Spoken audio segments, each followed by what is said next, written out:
Deep within the icy heart of Greenland, there's a tale passed down through generations, a haunting story of the wandering spirit. Legend says that those who are rejected by their community take to the mountains, transforming into ghostly beings with superhuman strength. They roam the frozen wilderness, invisible to most but ever watchful, their eerie cries carried on the Arctic wind. Would you dare to journey into their realm? Welcome to Greenland, Kalaallit, the land of the Kalaallit people, the indigenous Inuit group who have called this vast Arctic landscape home for generations. This vast, icy expanse has more stories to tell than just its haunting legends. Nuuk, the capital city of Greenland, is the vibrant heart of this vast, icy land. And today, as the cold Arctic winds embrace the land, we'll uncover how the spirit of togetherness brings life to this icy realm. In Greenland, winter isn't just a season. It's a time of hope and connection during the long, dark nights. Imagine the warm glow of star-shaped lanterns, the sounds of joyful gatherings blending with the crackle of ice underfoot, and the northern lights painting the sky in shimmering greens and reds. Together, we'll explore the myths and traditions of Greenland, the resilience of its people and the majesty of its wildlife. Join us as we uncover the wonders of Greenland in our Nations of the World series.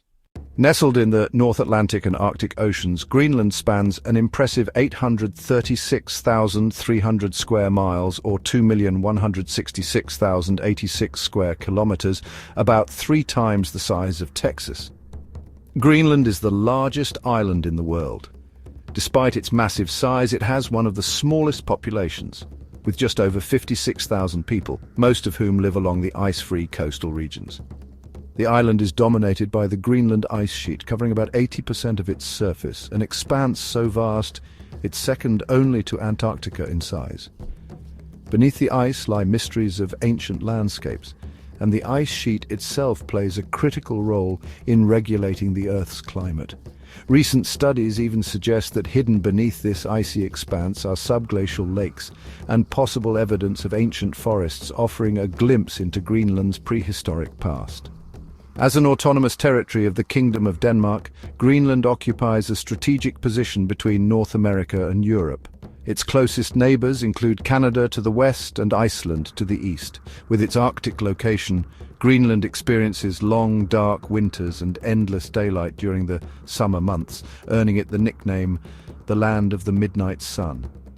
Here, nature reigns supreme with soaring icebergs, rugged fjords, and wildlife like polar bears, musk oxen, and Arctic foxes. This frozen wonderland is more than just a geographical marvel. It's a land deeply tied to both ancient Inuit traditions and the modern challenges of climate change, with melting ice sheets sparking global conversations about the environment and sustainability. Let's now dive deeper into the culture, history, and festive spirit of this extraordinary land. What's it like living in such an extreme environment? Let's take a deeper look at the history of the people who call Greenland home.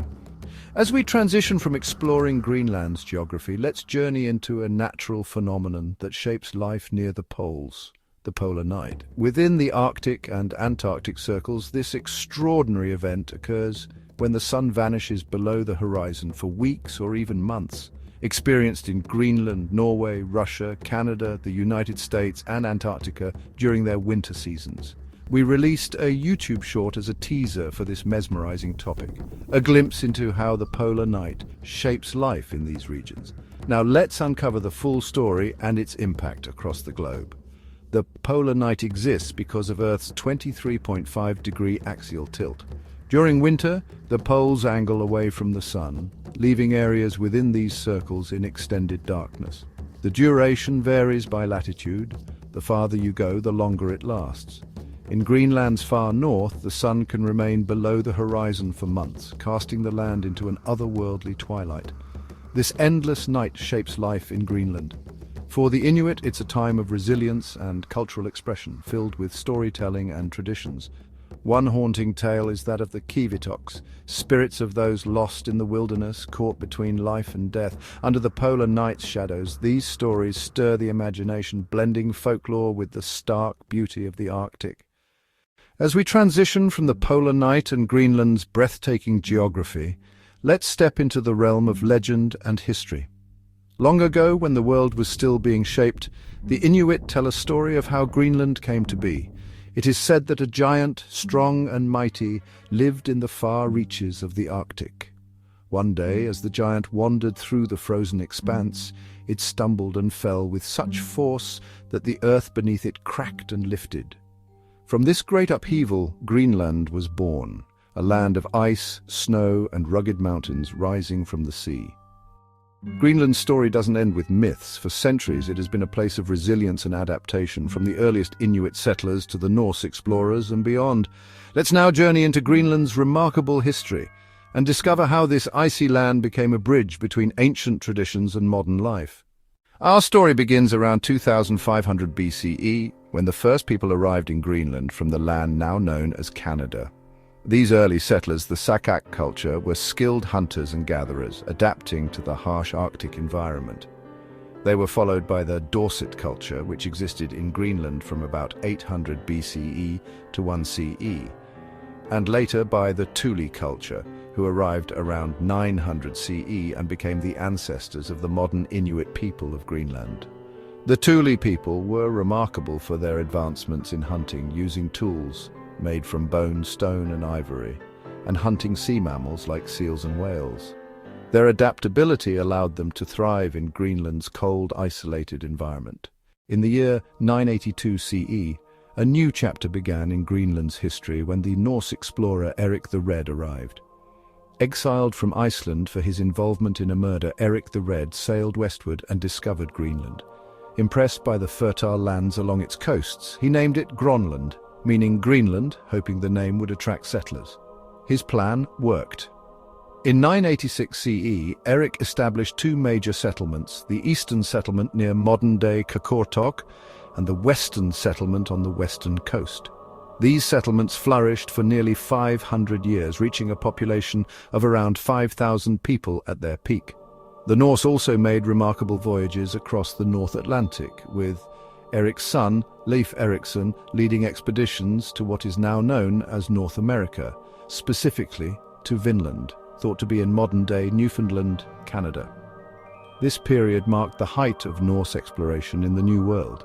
However, the Norse settlements in Greenland began to decline in the 14th and 15th centuries, largely due to the Little Ice Age, which brought colder temperatures and shorter growing seasons. This, combined with the increasing isolation of the island and the inability to maintain trade with Europe, led to the eventual abandonment of these colonies. After centuries of isolation, Greenland was rediscovered in the early 18th century. In 1721, the Danish missionary Hans Egede arrived in Greenland, establishing a permanent settlement. He was sent by Denmark with the mission to spread Christianity to the Inuit population. Egede's efforts led to the beginning of Danish colonization, which would profoundly shape the island's future. In the following decades, Denmark imposed trade monopolies on Greenland, controlling its economy and resources. This period marked the start of a new era in Greenland's history as Danish influence grew stronger. Greenland was officially made a colony of Denmark in 1776 under the Treaty of Kiel, following the Napoleonic Wars. It was during this time that Denmark began using Greenland's resources, particularly its furs, as a key part of the colony's economy. Greenland's strategic importance became apparent during World War II. With Denmark occupied by Nazi Germany, Greenland found itself isolated. In 1941, the United States and Greenland signed an agreement allowing the US to establish air bases and weather stations on the island. This helped maintain communication with the outside world and served as a critical point for military operations in the Atlantic. After the war, Greenland's ties to Denmark remained strong. However, Greenlanders began to grow increasingly dissatisfied with their limited role in governance and development. This would lead to a slow but steady path toward greater self-determination. In 1953, Greenland became an integral part of Denmark, but it wasn't until the 1979 Home Rule Act that Greenland was granted limited self-government. This act gave Greenland control over its local affairs, including education, health, and natural resources. This shift in governance allowed the island to preserve its Inuit culture while also modernizing.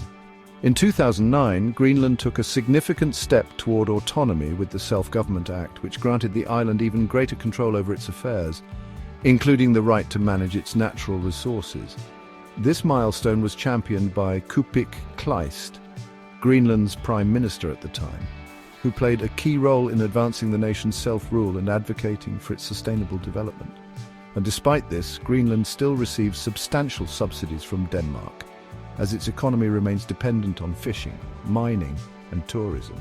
Today, Greenland remains an autonomous territory of Denmark, a status that continues to shape its political and economic landscape. There are ongoing discussions about potential independence, especially given its vast natural resources such as minerals and oil.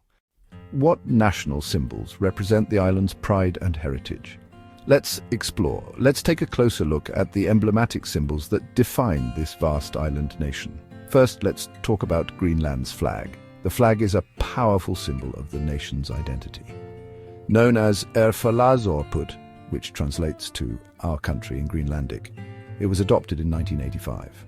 The design features two horizontal halves. The top half is white, symbolizing the ice and snow that cover much of Greenland, while the bottom half is red, representing the warmth and life in the nation's communities.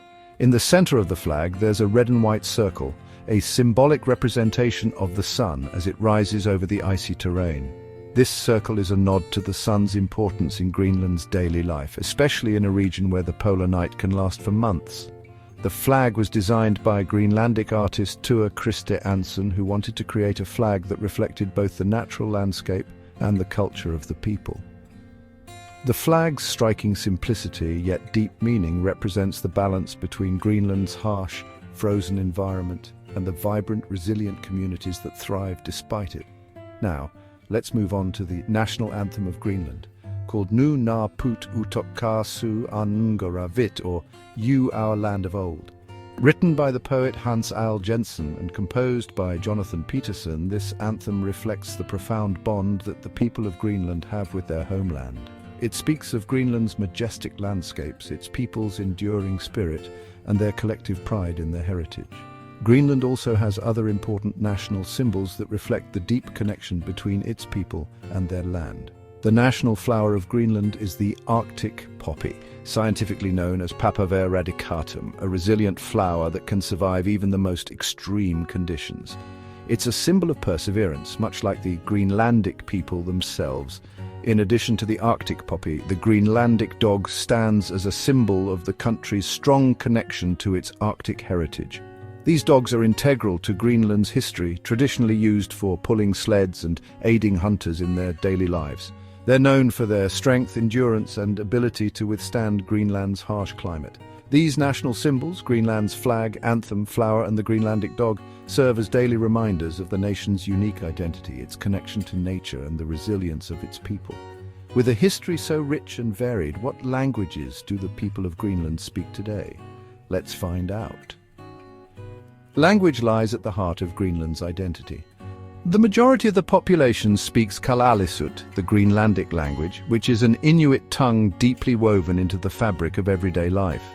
Its rhythms and sounds echo the island's rich heritage, and during Christmas, it becomes a medium for sharing hymns, prayers, and age-old traditions. Through Kalaallisut, Greenlanders connect to their ancestral roots, creating a cultural tapestry unique to this Arctic land. Greenland's ties to Denmark have also left an indelible mark on its language and culture. Danish is widely spoken, reflecting centuries of interaction between the island and its European counterpart. This bilingual dynamic brings an intriguing mix of influences, especially during the holiday season. The fusion of Inuit heritage and Danish influence makes Greenland's culture truly one of a kind, a place where ancient traditions and modern connections coexist under the northern lights. Along with language, religion plays an important role in shaping a culture. What religions are practiced in Greenland? Let's take a look. The predominant religion in Greenland is Christianity, specifically the Evangelical Lutheran Church of Denmark.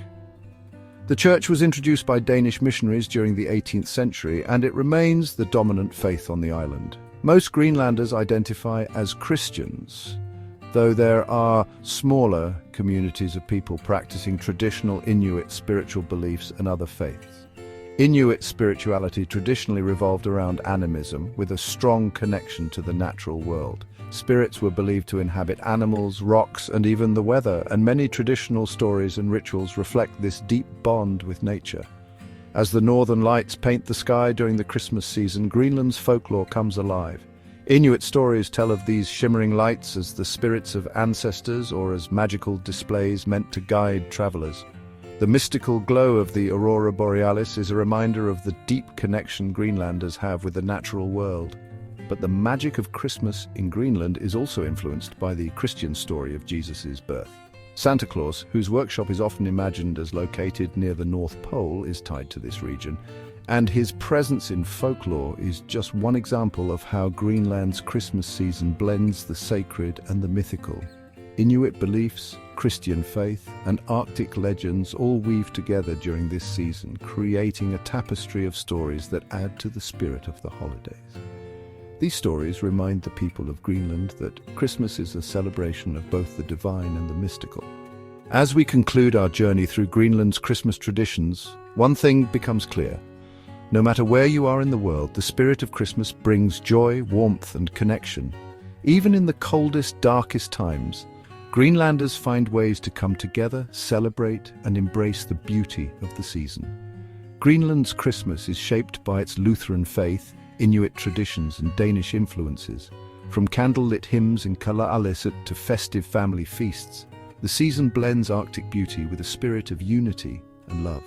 If you've ever wondered about the deeper origins of Christmas traditions, check out my video exploring how this beloved holiday began. It's a story of light and hope, much like the one we've seen here in Greenland. Thank you for joining me on this journey through Greenland, a land where even the coldest winters are warmed by tradition, love, and connection. Stay tuned for more incredible stories from around the world in this series. Until next time.